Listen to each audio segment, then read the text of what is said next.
আলোচনা নিয়ে আসছেন বাংলাদেশ জামাত ইসলামী ৮ নং দক্ষিণ চরবংশী ইউনিয়নের সম্মানিত টিম সদস্য, ৯ নং ওয়ার্ডের সম্মানিত মেম্বার পদপ্রার্থী এবং অত্র ওয়ার্ডের সম্মানিত সভাপতি আবু সিদ্দিক।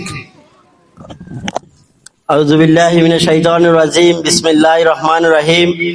বাংলাদেশ জামাত ইসলামী ৮ নং দক্ষিণ চরবংশী ইউনিয়ন শাখা কর্তৃক আয়োজিত আজকের এই যুব সমাবেশে উপস্থিত বাংলাদেশ জামাত ইসলামী লক্ষ্মীপুর জেলা শাখার সম্মানিত আমির, লক্ষ্মীপুর ২ আসন রায়পুর এই আসনের সম্মানিত এমপি পদপ্রার্থী মাস্টার রুহুল আমিন ভূঁইয়া, এবং উপস্থিত আছেন উপজেলা ভাইস চেয়ারম্যান পদপ্রার্থী অ্যাডভোকেট আব্দুল্লাহ রাসেল ভাই, এবং উপস্থিত আছেন অন্যান্য নেতৃবৃন্দ। আসসালামু আলাইকুম রহমতুল্লাহ।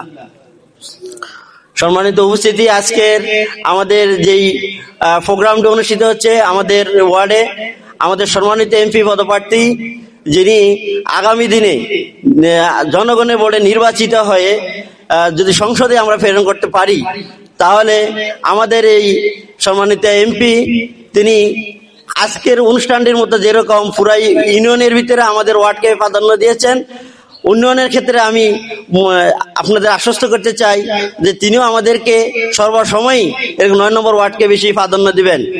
সম্মানিত উপস্থিতি, আরেকটি বিষয় যে দীর্ঘ ফেসিবাদ আমল থেকে আমার বর্তমান বয়স ৩০ বছর চলে, এই ৩০ বছর বয়সে একটি ভোটও দিতে পারিনি জাতীয় নির্বাচন। অর্থাৎ আল্লাহ রাব্বুল আলামিন যদি সুযোগ করে দেয়, আগামী নির্বাচনে আমার সর্বপ্রথম ভোট ন্যায় ইনসাফের প্রতীক দাঁড়িপাল্লায় হবে। একই সাথে আমাদের সমকক্ষ যারা আছেন, আমার সমবয়সী যারা আছেন, প্রত্যেকেরই একই চিন্তা চেতনা, প্রত্যেকেরই ইনশাআল্লাহ জীবনের প্রথম ভোটটি ন্যায় ইনসাফের প্রতীক বাংলাদেশ জামাত ইসলামীর দাঁড়িপাল্লা প্রতীকে হবে এবং মাস্টার রুহুল আমিন ভূঁইয়ার পক্ষে হবে। এই আশাবাদ ব্যক্ত রেখে আমার সংক্ষিপ্ত বক্তব্য শেষ করছি। আসসালামু আলাইকুম রহমতুল্লাহ।